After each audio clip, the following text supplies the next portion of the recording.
to you by Sensodent K. अभी लेके आए सेंसोडेंट के। टूथ का करंट गॉन तो लाइफ का करंट ऑन। वो कहते हैं मैं एक धर्मनिरपेक्ष भारत में रहा हूं और यही फला फूला हूं।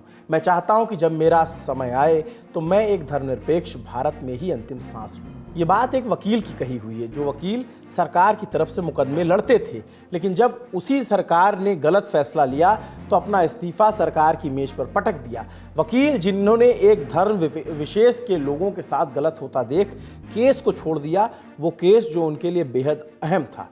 वो कहते थे, मुझे अभी भी जजों पर भरोसा है, इससे कोई फर्क नहीं पड़ता कि उन्हें कैसे नियुक्त किया गया है, ज़रूरी ये है कि उन्हें क्यों नियुक्त किया गया है।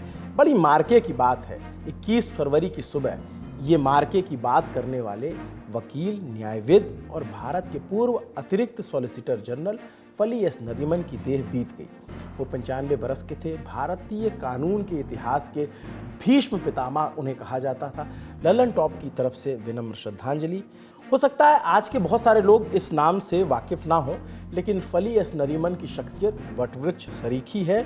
वो आने वाली पीढ़ियों को अपने ज्ञान, अपने उस विद्वता से, जो उन्होंने लिखा कहा, उससे वो एक तरीके से रोशनी देते रहेंगे। कुछ किस्सों के सहारे उनको समझने का प्रयास कर सकते हैं। नरीमन जी की आत्मकथा बिफोर मेमोरी फेड्स के आधार पर ये किस्से हमारे साथी सोमशेखर ने रिकॉल किए हैं। 25 जून 1975 का साल था। देश की तत्कालीन प्रधानमंत्री इंदिरा गांधी ने इमरजेंसी की घोषणा कर दी। आज़ाद भारत के लोकतंत्र पर पहला सबसे प्रत्यक्ष हमला। विपक्ष जेल में, नागरिकों की स्वतंत्रताएं निलंबित, प्रेस पर रोक लगा दी गई। 2-1 दिन के अंदर कई लोगों ने नैतिकता के आधार पर इस्तीफे दिए, कुछ से दिलवाए गए। साल 1972 में भारत के एडिशनल सॉलिसिटर जनरल बनाए गए थे फली एस नरीमन।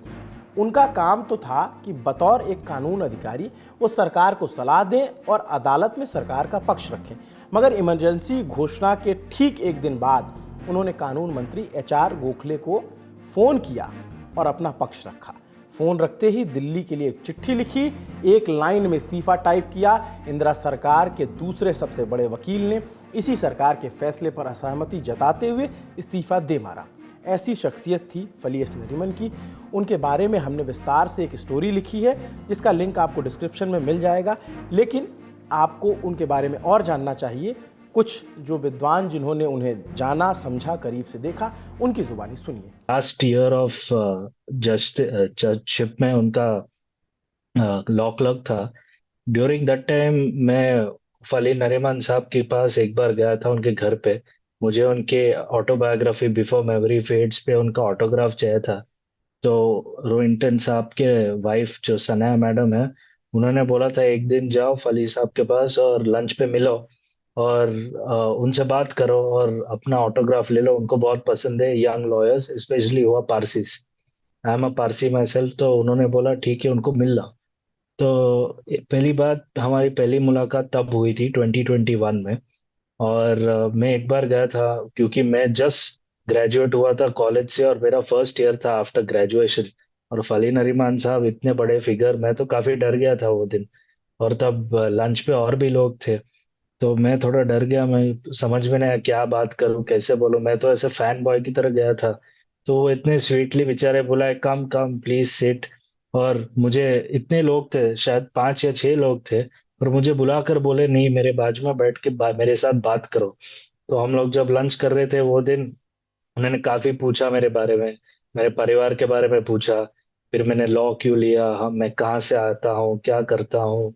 वो काफी स्वीट थे। मतलब मैं कोई था नहीं, ना ही मेरा पिताजी कोई बड़े आदमी थे, ना कोई मेरा फैमिली में कोई लॉयर्स थे या कोई बड़े। मैं बस एक नॉर्मल लॉयर था, फर्स्ट जनरेशन लॉयर जो पास आउट हुआ था।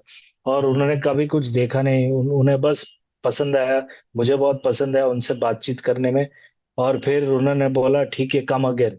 तो मैं बहुत खुश हो गया कि उन्होंने बोला कम अगेन, और मैंने उनके ऑटोग्राफ लिया था मेरे बुक पे।